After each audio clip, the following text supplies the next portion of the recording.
Hello Warhammer fans, Aqua here. I thought I'd do a quick video of the top 4 decks that I enjoy playing this season.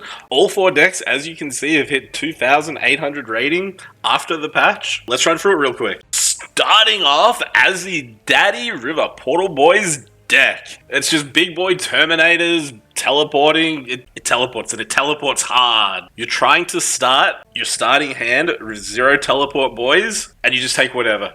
Use his power to cycle through the cards to make sure, you teleport boys on the correct turn. They are still strong after the nerf, and it's a fun deck to play. And can you believe it? Scarab Boys is still strong. Scarabs are back. Yeah, this deck has not changed at all, and it's still solid. I went on a win streak from 2,500 straight to 2,800. Just straight wins. Just kicking ass, taking names, consistently winning turn 5, 6, 7. Yeah, Scarabs do what Scarabs do, and Scarabs do it well. Since the raid, the Hexmark is a surprise card for me. He can just blow up an opponent in just moments. He's fun to have. And same as Azzy Daddy, just cycling through the cards, making sure you get what you want. Your starting hand, you're obviously going to want a Scarab. 1-cost spell. If you're going second, dropping all 8 Scarabs on the field.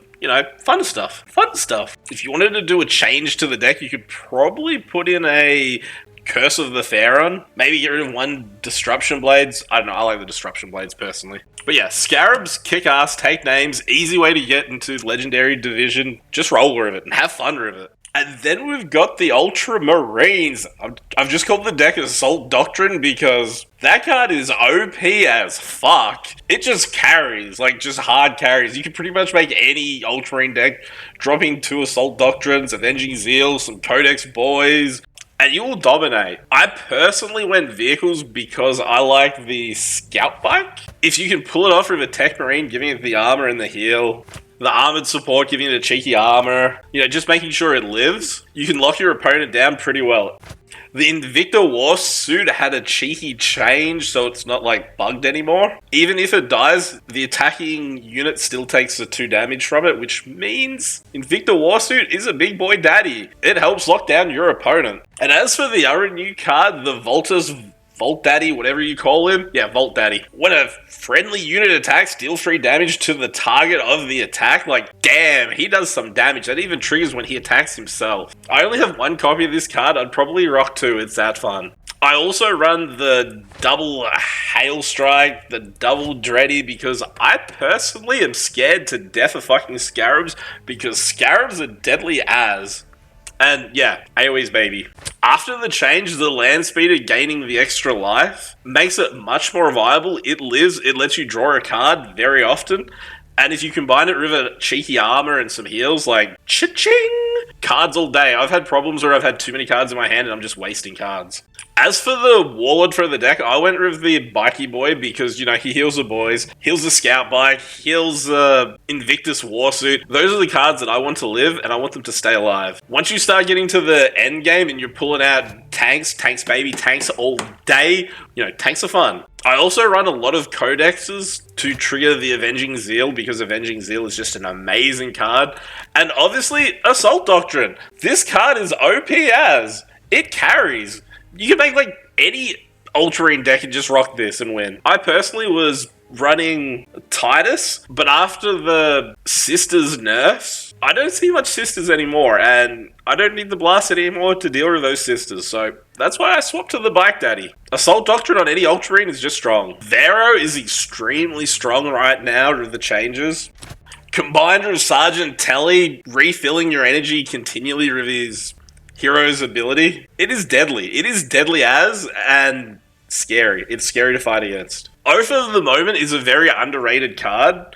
Triggering the Codex multiple times on any unit is amazing. And the +2 health I've even used on a Scout Bike just to make sure it lived a turn. It's very situational because, flank. I run the Apothecary to get the heals, stay alive. If you can drop an Oath on the Apothecary, he becomes a healing nightmare for your opponent and you'll sit at full HP the majority of the game. I don't run much flank in my deck, but the flank boys are a very solid choice as well. I'm probably leaning a lot towards the Assault Doctrine and the Avenging Zeal, and that's why I've went with Codex Boys, because I like my Warlord to have a big attack number and smack some big damage. And big damage works. This is the first Ultramarine deck that I've actually had some success with in ranked for a long time. And I'm enjoying it a lot. And if you have watched my streams on Twitch at all, you will know since the beginning of the Imperial Guard, Diddy's Little Boys has been my go-to deck. Just straight up Diddy's Little Boys. It is a very heavy control deck that turns aggressive, late game, very deadly. Very deadly. It is full of AoEs, it can wipe the board very easily, and no baby oil required. So, what I'm calling the Little Boys are the Shock Troopers. Little Vanguards, free health, drop the Shock Trooper in, give him the flank, trigger his duty, start building up your Vanguards. Cadia stands if you're lucky because, more Shock Troopers. If you can pull this off on Energy 4 against Elder, it'll stop their stun bullshit. As for the Standard Bearer, I tend to waste this card a lot by playing it early, just to get that cheeky Vanguard little boy. But if you can hold it off till late game and use his duty ability when you've got like a board full, it'll totally destroy your opponent. I try not to attack with him and try to keep him safe, just waiting for that right moment. I don't want his HP to drop below that 5 because then they can just flank it easy peasy. Now, as for the Vox Operator, this dude is the heart of the deck. He is the MVP. He's been to a lot of Diddy parties and he's got the scars to show it. If you can combine him with a high command refilling your energy, dropping him 2, 4, that's 6 mana, dropping the Little Boys with all the Vanguard, 2 of them, and the extra cheeky army on your infantry, or a Manticore doing 2 to 4 damage to all enemies because I love my AoE, fuck you Scarabs. I love Scarabs. But against Scarabs, fuck you Scarabs. Or the big old bombast field gun, Big Daddy cannon, because, Diddy likes a big cannon. Coming in with the flank, long range, duty deal 3 to 5 damage to an enemy and its adjacent units. Those free vehicles combined with the Vox Commander, with the High Command or not, it is still worth it. Dropping a Vox Operator with a bombast field gun on Energy 7 with that flank is just deadly coming in with that long range. Just deadly. You'll catch a lot of people with their pants down, and hopefully you've got a lot of Diddy boys around to, hold up with that Vanguard and protect it. Or turn 8 with the other 2 vehicles. Now, as for the late game, yeah, that's where it gets fucking scary. We got tanks. We got Lemon Rust tanks.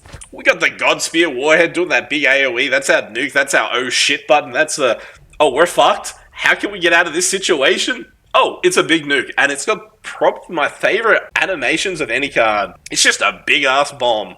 Tanks. Tanks for days. Rogel Dawn's big Vanguard. Hard to deal with. Big Daddy Baneblade tanks. Also, if you've got a Vox Commander out, when you drop this, you can just straight up duty 8 damage any target on the board. Fun. We've also got the Flame Trooper for that cheeky AoE, Scarabs. I say Scarabs all the time because Scarabs. However, it says 2 to 3 damage. When you flank this card at energy 3 and they've got 1 unit and it's got 3 HP, for me, personally, it always rolls a fucking 2 on the unit that you want to die with that 3 damage. He never fucking gets it correct. He just never hits that 3. It's unfortunate. You need better RNG on that 3, buddy. Maybe it's just me. Yeah, I rock lots of Vanguards, Boneheads, Nog Dead Dog, big solid chunky boys, which also coming in with Dankler's cheeky flank, a 7 attack infantry unit is pretty scary.